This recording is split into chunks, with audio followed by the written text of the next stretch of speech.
Bertemu kembali dengan Pak EF dalam pembelajaran IPA Terpadu kelas 9. Kali ini kita akan membahas tentang pewarisan sifat pada makhluk hidup. Sambut salam Bapak, salam SFD, semangat, fraternitas, Dina. Baiklah anak-anak kami, pernahkah kamu mengamati perbedaan ciri di dalam keluargamu? Misalnya kamu berkulit putih atau sawo matang, sedangkan adikmu atau abangmu berkulit hitam. Kemudian rambut juga berbeda. Alis mata yang berbeda, bentuk hidung yang berbeda. Kenapa hal tersebut dapat terjadi? Nah, begitu juga yang terdapat pada keluarga tersebut, ya, pada gambar berikut, terdapat perbedaan ciri. Ya, kenapa hal tersebut dapat terjadi? Bagaimana kita dapat menjelaskannya? Baiklah, kali ini kita akan mempelajari hal tersebut, yaitu berkaitan dengan pewarisan sifat pada makhluk hidup. Namun sebelumnya, perhatikanlah tujuan pembelajaran berikut ini.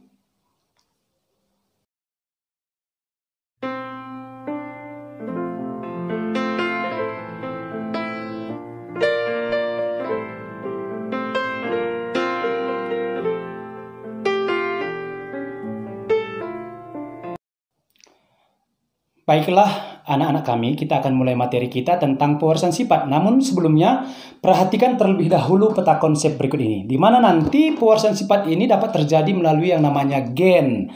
Gen tersebut terdapat di dalam kromosom. Kemudian, pewarisan sifat nanti meliputi monohibrid dan dihibrid. Di mana nanti monohibrid ada yang terjadi dengan sifat dominan penuh dan sifat yang intermediate. Nah, begitu juga nanti dengan dihibrid. Nah, apa monohibrid? Apa dihibrid? Kemudian, apa sifat yang dominan penuh dan intermediate? Nanti akan Bapak jelaskan lebih jelasnya. Oke, baik, kita akan mulai ya. Namun sebelumnya kita pelajari dulu tentang genetika Mendel. Nah, siapa sebenarnya Mendel ini? Oke, baik. Ya. Dalam sel terdapat suatu organel yang bernama kromosom. Dalam kromosom inilah tersimpan bahan genetik yang menentukan sifat-sifat suatu organisme. Nah, selanjutnya, cara pewarisan sifat ini diteliti oleh Gregor Johann Mendel pada abad ke-19. Nah, itu makanya dikatakan genetika Mendel. Nah, selain daripada itu, karena dia yang meneliti tentang pola pewarisan sifat pada tanaman kacang kapri, dia dikenal sebagai bapak genetika. Oke, kita lanjutkan. Nah, Mendel ini melakukan penelitiannya dalam pewarisan sifat ini pada tanaman kapri atau Pisum sativum. Ya. Nah, kenapa harus pada kacang kapri? Nah, Mendel memberikan beberapa alasan. Yang pertama itu, kacang kapri ini menghasilkan banyak keturunan, sehingga gampang diteliti ya. Kemudian, yang kedua, daur hidupnya pendek. Daur hidupnya pendek. Kemudian yang ketiga, mudah melakukan penyerbukan. Keempat itu mempunyai sifat-sifat yang mencolok sehingga mudah dilihat, mudah diamati. Nah, itu dia ya. Oke. Langkah awal yang dilakukan Mendel adalah menentukan galur murni. Apa itu galur murni? Galur murni merupakan tanaman yang apabila melakukan penyerbukan sendiri menurunkan sifat yang sama dengan tanaman induknya. Itu yang dinamakan dengan galur murni. Oke, kita lanjutkan.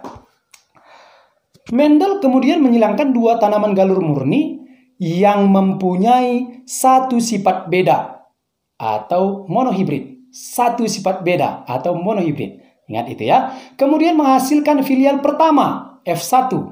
Ya.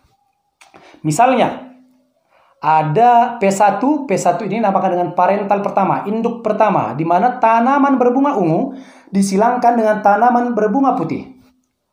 Kemudian menghasilkan keturunan 100% atau seluruhnya tanaman berbunga ungu pada keturunan pertama, filial pertama. Kemudian ketika tanaman berbunga ungu F1 dan tanaman berbunga ungu F1 atau F1 disilangkan dengan sesamanya, ini yang menjadi induk kedua. Maka dihasilkan nanti pada keturunan kedua itu ada 70% tanaman berbunga ungu dan 30% tanaman berbunga putih. Persilangan tersebut dilanjutkan Mendel hingga filial yang ketujuh atau F7. Jadi sampai keturunan yang ketujuh ya. Tujuannya untuk mendapatkan pola pewarisan sifat dengan satu sifat beda. Satu sifat beda, monohibrid. Setelah mendapatkan polanya, Mendel melanjutkan persilangan dengan dua sifat beda di hibrid. Ya, ingat, monohibrid tadi adalah satu sifat beda. Di hibrid dua sifat beda. Oke, misalnya,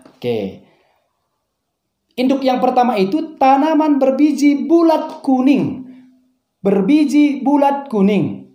Berarti ada dua sifat beda ya. Disilangkan dengan tanaman berbiji keriput hijau. Ya, berarti apanya yang beda? Sifat apanya? Biji yang bulat dan warnanya. Ada yang bulat, ada yang keriput. Ya, ada warnanya kuning, ada hijau. Jadi dua sifat beda. Maka menghasilkan keturunan itu 100%. Tanaman berbiji bulat kuning pada keturunan pertamanya atau F1-nya. Oke. Selanjutnya, persilangan di hibrid juga dilakukan sampai keturunan yang ketujuh atau F7. Ya, berdasarkan percobaan yang dilakukan Mendel, ada beberapa hal yang dapat disimpulkan. Yang pertama itu, setiap sifat organisme dikendalikan oleh sepasang faktor penentu. Yang kedua, sifat pasangan faktor penentu, ya, setiap pasangan faktor penentu sifat memperlihatkan salah satu sifat penampakan luar. Oke, yang ketiga, satu faktor penentu sifat dapat menutupi faktor penentu sifat lainnya. Yang keempat, satu faktor penentu sifat dapat tertutupi faktor penentu sifat lainnya. Oke, nanti akan Bapak jelaskan lebih lanjut ya. Yang kelima, galur murni memiliki sepasang faktor penentu sifat yang sama. Yang keenam, pasangan faktor penentu sifat memisah secara bebas ketika pembentukan sel kelamin atau pembentukan gamet.